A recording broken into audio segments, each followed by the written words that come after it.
जय श्री कृष्ण। मैं ओम यादव आप सभी लोगों का स्वागत करता हूं आज के इस वीडियो में। दोस्तों आज की वीडियो बहुत ही ज़बरदस्त होने वाली है क्योंकि आज की वीडियो बिल्कुल वैसी है जैसी आप लोगों को पसंद आती है।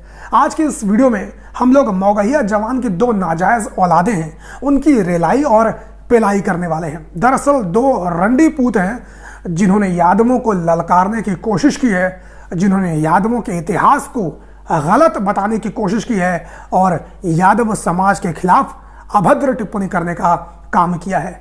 और जब कोई यादव समाज के खिलाफ इस तरह की बात करेगा तो उनको जवाब देना बहुत ज़्यादा ज़रूरी है और उन्हीं की भाषा में जवाब दिया जाएगा।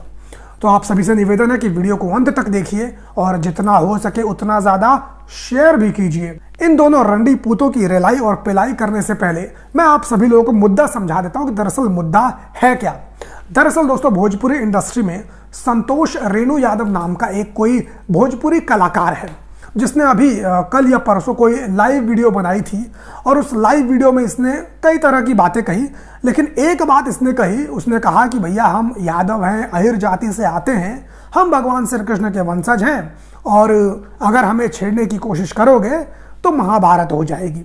इतनी सी बात उसने कही तो मौगहिया जवान के ये जो दो नाजायज़ औलादे हैं, पोल खोल नाम से इनका फेसबुक के ऊपर पेज है और कोई सिसोदिया वसोदिया नाम का कोई है, इन दोनों रंडी पूतों के पिछवाड़े में आग लग गई और इन्होंने संतोष रेणु यादव को टारगेट किया, लेकिन उसके साथ ही साथ इन्होंने पूरे के पूरे यादव समाज को भी टारगेट कर दिया और उनके बारे में गलत जानकारी अपनी वीडियो के अंदर बताई और उनके खिलाफ बहुत सारी गलत बातें इसने कही। तो इन्हीं दोनों रंडी पूतों को हम लोग जवाब देंगे बारी बारी से, इन्होंने जो भी बातें वीडियो में कही है। तो सबसे पहले आप देखिए कि इसने सबसे पहले क्या कहा और इसका हम लोग जवाब देंगे। हीरो को भड़काओ नहीं तो महाभारत हो जाए। अरे अच्छा क्या कह रहा है? पहले कृष्ण लीला हमको समझाया, हमको अच्छा। क्या आपको भी समझाया था? भगवत गीता समझाया, महाभारत समझाया, कृष्ण भगवान समझाया। तो सबसे पहले डिटेल्स में बताने से पहले उसको हम एक जानकारी छोटा सा दे देना चाहते हैं मंद बुद्धि बालक को। हालांकि सही में उसका दिमाग यहाँ है, समझ गए, उन लोग का होता है यहाँ। वो बोलता है कि हम लोग कृष्ण भगवान के वंशज हैं। हाँ, तो अरे मूर्ख बालक बुद्धू। हालांकि तुमको एक छोटा सा जानकारी दे देना चाहते हैं। हाँ। जी या तो भागवत गीता में पढ़ो या तो गूगल कर लो। हाँ। या अपने माँ बाप से, अपने माँ बाप बड़े बुजुर्ग से पूछ लो, अपना बहनोई से पूछ लो। भगवान श्री कृष्ण जन्म से क्या थे? क्षत्रिय कुल के थे। जन्म से क्या थे? क्षत्रिय कुल के एक बार थे। फिर सुनो, जन्म से क्षत्रिय थे और उनका भरण पोषण यदु कुल में हुआ था, इसलिए कृष्ण का वंशज तुम नहीं हम हुए, प्रभु श्री राम का वंशज तुम नहीं हम हुए। अरे सुना दोस्तों आप लोगों ने इन दोनों रंडी पूतों की इन बातों को। जब मैंने इनकी ये बातें सुनी मेरा तो भैया माथा ही चकरा गया, मैं तो पागल हो गया। मुझे लगा साले ये कौन से रंडी पूत है, कहाँ से पैदा हो गए, किस गुफा में ये लोग घुसे हुए थे जिनको इतनी सी भी जानकारी नहीं है। और इन्होंने तो उन बेचारे राजपूतों का भी अपमान कर दिया जो खुद को यादव यादव कहकर सोशल मीडिया पर फिरते रहते हैं। ये कह रहा है कि हम भगवान श्री कृष्ण के वंशज हैं, हम भगवान राम के वंशज हैं। भगवान श्री कृष्ण तो क्षत्रिय थे, यादव कुल में उनका जन्म हुआ था। अरे दल्ले, अरे चूतिए, अरे रंडी पूत की पैदाइश, सुअर की औलाद, तुझे इतना भी नहीं पता कि क्षत्रिय कोई जाति नहीं होती है, क्षत्रिय एक वर्ण होता है। और भगवान श्री कृष्ण जरूर क्षत्रिय थे, वो यदुवंशी क्षत्रिय थे, लेकिन तुम उनके वंशज नहीं हो, वो तुम्हारी जाति के नहीं है। तुम तो रंडी पूत हो, तुम तो एक मिक्स प्रजाति हो जिनका उदय 13वीं शताब्दी में हुआ, जो विदेशों से आई थी और भारत की संस्कृति में घुल मिल गई और इसने एक संघ बना लिया बहुत सारे रंडी पूतों का। और आजकल वो अपने आप को क्षत्रिय बोलने लगे हैं। तो तुम लोग क्षत्रिय नहीं हो, तुम लोग रंडी पूत हो। और भगवान श्री कृष्ण क्षत्रिय ही थे, लेकिन वो यदुवंशी क्षत्रिय थे, यादव जाति में पैदा हुए थे। और सबसे बड़ी बात, तुम्हारी ही जाति के लोग सोशल मीडिया के ऊपर खुद को यदुवंशी क्षत्रिय बोलते हैं। वो तो खुद कहते हैं बेचारे कि भगवान श्री कृष्ण यादव थे। तुम उन बेचारे राजपूतों की मेहनत के ऊपर क्यों पानी फेर रहे हो? जब तुम्हें जानकारी नहीं है तो थोड़ा उनसे जानकारी ले लेते। और तुम लोग कह रहे हो ना कि गीता में लिखा है, महाभारत में लिखा है। अबे चूतियों, ओम यादव तुम्हारा बाप है, सारा गूगल, सारा गीता, सारी महाभारत सब पढ़ चुका है और कहीं पर भी नहीं लिखा है तुम चूतिए हो, तुमने कभी स्कूल का मुंह नहीं देखा है। हो सकता है स्कूल के पिछवाड़े तुम लोगों ने पढ़ाई की होगी, जाओ और स्कूल में पढ़ो फिर से। और गीता हो घर में तो गीता पढ़ो, उसमें भी उनको यादव लिखा गया है। नहीं जानकारी है तो संक्षेप में जानकारी अपने बाप ओम यादव से ले लो। देखो बेटा, महाराजा ययाति नाम के एक राजा हुआ करते थे, जिनके 5 बेटे थे, द्रव्यु, अनु, पुरु, यदु और पुरु, जिनमें यदु सबसे बड़े थे। पुरु उनके भाई थे। ययाति क्षत्रिय थे, इनके सारे बेटे भी क्षत्रिय हुए। तो महाराजा यदु से यदुवंश की स्थापना हुई, यादव शब्द की उत्पत्ति हुई। इन्हीं के वंश में भगवान श्री कृष्ण पैदा हुए, इन्हीं के वंश में नंद बाबा, वासुदेव और हम जैसे लोग पैदा हुए। सहस्त्रबाहु कृतवीर अर्जुन भी इसी में पैदा हुए। और जो उनके छोटे भाई थे, पुरु थे, उनके वंश में आगे चलकर अर्जुन पैदा हुए, कुरु पैदा हुए, दुर्योधन, भीम, नकुल, सहदेव, भीष्म, ऐसे लोग यदु के छोटे भाई पुरु के वंश में पैदा हुए। समझ में आई बात? तो कौन हुए? सब के सब क्षत्रिय हुए। भगवान श्री कृष्ण यदुवंशी क्षत्रिय हुए। लेकिन तुम उनके वंशज नहीं हो, तुम हो रंडीपूत, जिन्होंने हमेशा मुगलों की गुलामी की, जिन्होंने हमेशा अंग्रेजों की गुलामी की। तो आइंदा से सोशल मीडिया के ऊपर इस तरह की बात बोलने से पहले थोड़ा ओम यादव के चैनल पर आ जाना और देख लेना हमारी वीडियोस को, बहुत ज्ञान मिलेगा तुम लोगों को। इसके बाद दोस्तों ये क्या बोलता है जरा वो भी आप लोग देखिए, उसका भी हम लोग करारा जवाब देंगे। बाबू साहब से देश का इतिहास है, तो वही इतिहास पे तो इन लोग चल रहा है, जो लकीर खींच दिया है उसी पे तो रेंग रहा है। अब बनने का प्रयास कर रहा है। तो दोस्तों ये कहता है कि बाबू साहब से देश का इतिहास है, बाबू साहब का इतिहास पढ़ लो और बाबू साहब बनने की कोशिश मत करो। तुम लोग बाबू साहब बनने की कोशिश कर रहे हो, ये सारी बातें बोल रहे हैं अपनी वीडियो में। तो सबसे पहले मैं इसको बता देना चाहता हूं कि मेरे बेटे, बाबू साहब भी कोई जाति नहीं होती है, एक बात। दूसरी बात यह है कि बाबू साहब बनने की कोशिश कोई नहीं कर रहा है। कभी तुमने सुना है कि यादवों ने अपने आप को बाबू साहब बनने की कोशिश की हो? कभी तुमने सुना है किसी यादव ने अपने आप को बाबू साहब कहलवाया हो या कहा हो? नहीं सुना है। बल्कि तुम्हारी जाति के लोग यादव लिख रहे हैं, तुम्हारी जाति के लोग यादव बनने की कोशिश कर रहे हैं। और तुमने ठीक कहा कि तुम्हारे इतिहास की तुलना हम लोग नहीं कर सकते भैया। तुम्हारा इतिहास जग जाहिर है, दुनिया जानती है तुम्हारे इतिहास के बारे में। दुनिया जानती है कि तुमने कैसे मुगलों को अपनी बहनें सप्लाई की, कैसे तुम्हारी बहन जोधाबाई अकबर के बिस्तर गरम कर रही थी, कैसे तुम लोगों ने अंग्रेजों की गुलामी की। ठीक है, यही तो तुम्हारा इतिहास है ना। ऐसा इतिहास देश में किसी को नहीं चाहिए भाई, हम थूकते हैं ऐसे इतिहास के ऊपर। समझ में आई बात? आगे से मत बोलना। इसके बाद भी सुनो दोस्तों, इसने कितनी चूतियापंथी की बात कही है। बताओ, पृथ्वीराज चौहान कोई पैदा हो सकता है? आप ये कहता है पृथ्वीराज चौहान राजपूत थे। तो मैं एक बात बता दूं मेरे बेटे, पृथ्वीराज चौहान राजपूत नहीं थे, पृथ्वीराज चौहान गुर्जर थे। यदि जिनको जानकारी नहीं है, डिस्क्रिप्शन में आपको लिंक मिल जाएगा। पृथ्वीराज चौहान गुर्जर थे, उसके सारे साक्ष्य, उसके सारे प्रमाण उस वीडियो में आप लोगों को मिल जाएंगे, आप लोग जाकर देख लेना। तो ये भी एक झूठा प्रोपेगेंडा है जो इनकी तरफ से फैलाया जाता है। इसके बाद सुनिए दोस्तों, ये शेर सिंह राणा का नाम ले रहा है, सुनिए। शेर सिंह राणा पैदा हो सकता है कोई? पहली बात तो मैं आप लोगों को बता दूं, शेर सिंह राणा हम नहीं बनना चाहते। शेर सिंह राणा था कौन, उसका योगदान क्या है, जिनको नहीं पता दोस्तों मैं आप लोगों को बताता हूं। एक फर्जी कहानी शेर सिंह राणा और इनकी जाति के लोगों ने फैला रखी है। दरअसल शेर सिंह राणा वो शख्स है जिसने फूलन देवी की हत्या की थी, और इसके बारे में इन लोगों ने झूठ फैला रखा है कि शेर सिंह राणा अफगानिस्तान के अंदर गया और वहां से पृथ्वीराज चौहान की अस्थियां खींच कर लेकर आ गया। इनका झूठ देखिए दोस्तों, कितना ज्यादा झूठ बोलते हैं ये लोग। मैं जिनको नहीं पता है उनको बता देता हूं कि पृथ्वीराज चौहान अफगानिस्तान में कभी गए ही नहीं थे। पृथ्वीराज चौहान की जो मृत्यु हुई थी वो भारत के अंदर हुई थी। ना ही भारत का कोई इतिहासकार, ना ही विदेशों का कोई इतिहासकार, ना ही मुसलमानों का कोई इतिहासकार, कोई भी इतिहासकार इस बात को नहीं मानता है कि पृथ्वीराज चौहान की मौत अफगानिस्तान में हुई थी।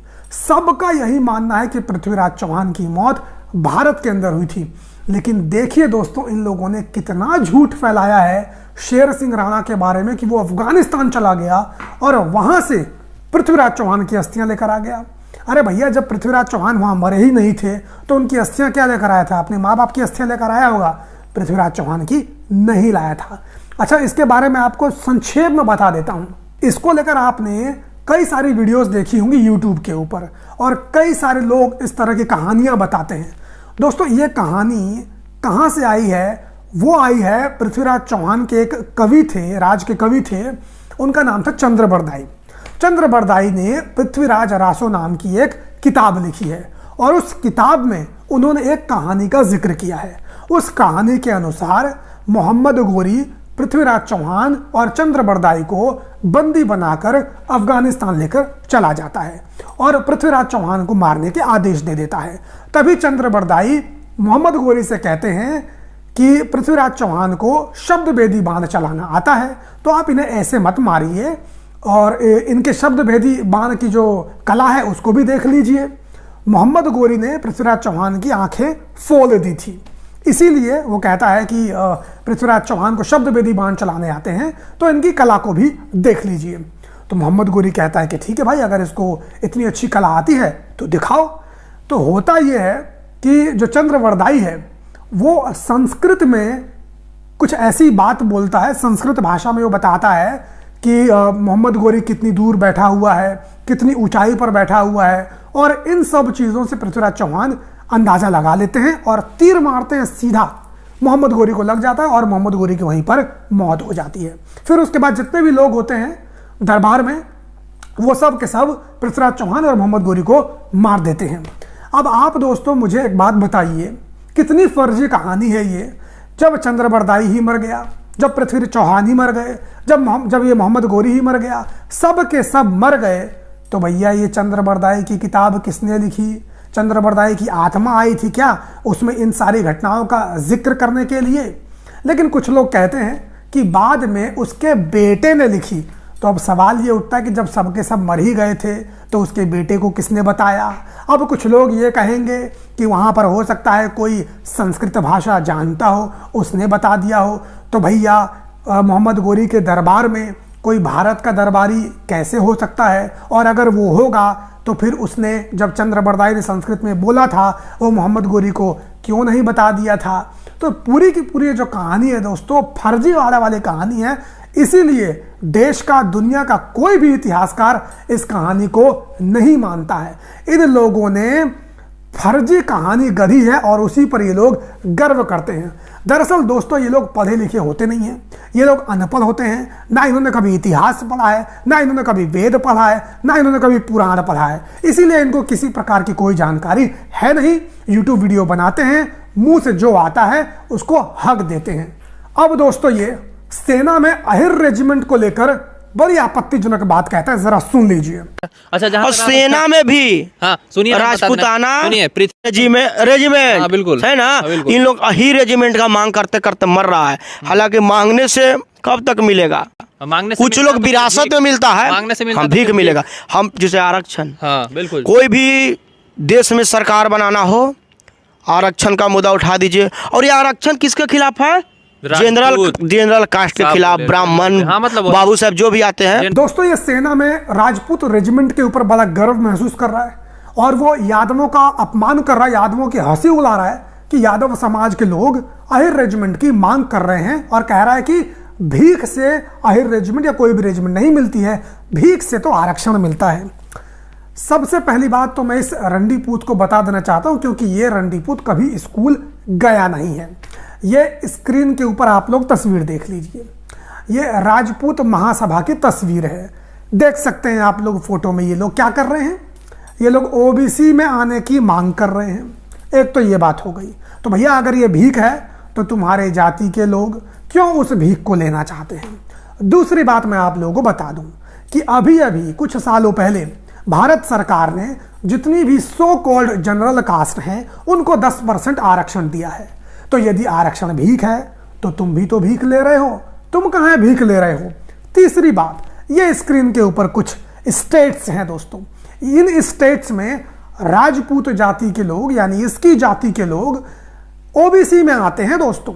तो अगर ये भीख है तो इनकी जाति के लोग ये भीख कहाँ ले रहे हैं? और इसका मतलब ये बोल रहा है कि ये भीख है तो फिर ये भी भिखारी हो गया। इसके माँ बाप, इसके खानदान, इसकी जाति सब की सब भिखारी हो गई।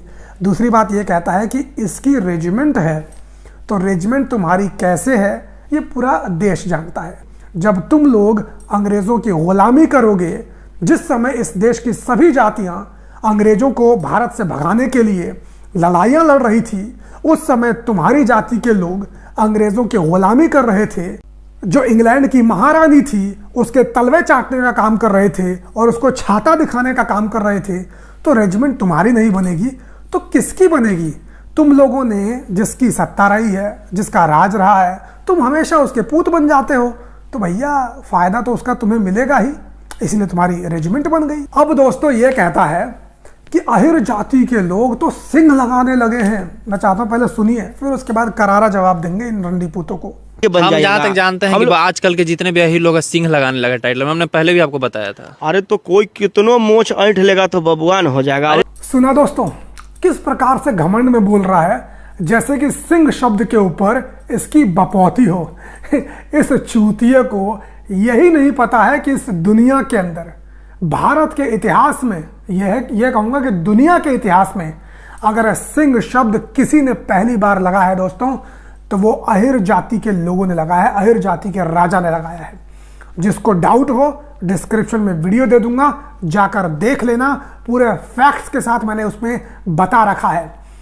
कई साल पहले, 1000 साल पहले जो नेपाल के अहिर राजा थे भुवन सिंह, उन्होंने सिंह शब्द अपने नाम के पीछे लगाया था और उस वक्त इनकी जाति अस्तित्व में ही नहीं आई थी।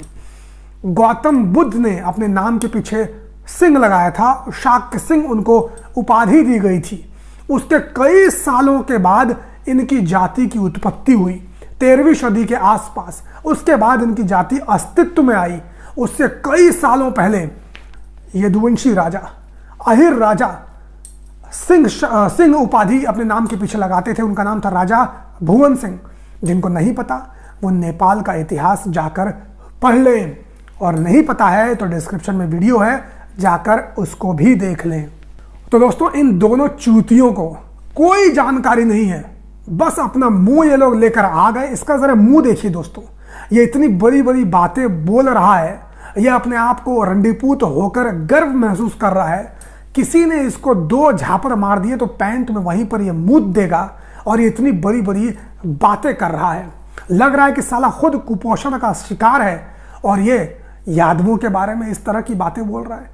इन सालों को शर्म भी नहीं आती है कि सोशल मीडिया पर आकर दुनिया के सामने ये लोग इतना झूठ बोल लेते हैं। मैं आप सभी लोगों से यही कहूंगा दोस्तों कि ये वीडियो ना इन दोनों रंडी पूतों तक जरा पहुंचा देना, क्योंकि इस वीडियो में मैंने लॉजिकली आंसर दिया है, ज्ञान की बातें बताई हैं। इन सालों को ये चीज पता ही नहीं है, तो जरा इन तक पहुंचाइए, इनको जानकारी मिले। जितना हो सके इस वीडियो को शेयर कीजिए, और जो भी आपकी राय है इस वीडियो के बारे में कमेंट करके जरूर मुझे बताइए। और चैनल को सब्सक्राइब नहीं किया तो चैनल को सब्सक्राइब कीजिए। ऐसे जितने भी लोग हैं उनकी हम लोग बैंड बजाएंगे। सोशल मीडिया फेसबुक के ऊपर इनका पोल खोल नाम का चैनल है, यानी पेज है, उस पर जाकर आप लोग इसकी वीडियोस को देख सकते हैं। तो आज की इस वीडियो में सिर्फ इतना ही। मुलाकात किसी और वीडियो में, तब तक बहुत बहुत धन्यवाद। जय हिंद, जय यादव, जय माधव।